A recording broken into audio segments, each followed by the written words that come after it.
accepts me, y'all. I feel very honored for a whole lot of reasons.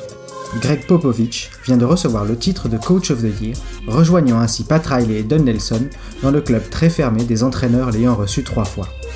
Il est vrai que les Spurs ont cette année encore été magistralement conduits vers le sommet de la ligue, terminant avec un remarquable bilan de 62 victoires pour 20 défaites. Un exploit accompli sans qu'aucun de ces joueurs n'ait passé plus de 30 minutes sur le parquet. Résultat, l'équipe est fraîche à l'entame des playoffs et dispose de l'avantage du terrain sur tout son parcours. Et voilà, sans vouloir insinuer que Popovich ne méritait pas d'être récompensé, il nous semble que d'autres head coachs auraient pu l'obtenir. Lui-même l'a admis lors de la conférence de presse qui a annoncé sa récompense. There were so many coaches that did such a great job this year. I think it was really unique. A lot of people were really special.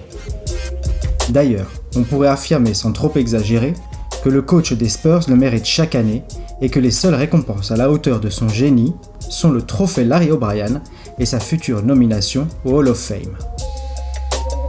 Popovich boxe dans une autre catégorie, celle des légendes. Alors se pose à nouveau la question de savoir ce que le titre doit récompenser.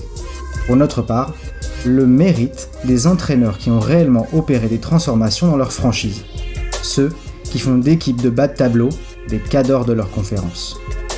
Et à ce jeu-là, Dwayne Casey a été le meilleur cette année, faisant de Toronto 10e de la conférence Est l'an dernier avec un bilan de 34 victoires et 48 défaites, les champions de la division Atlantique, solide 3e à l'Est avec un bilan de 48 victoires pour 34 défaites.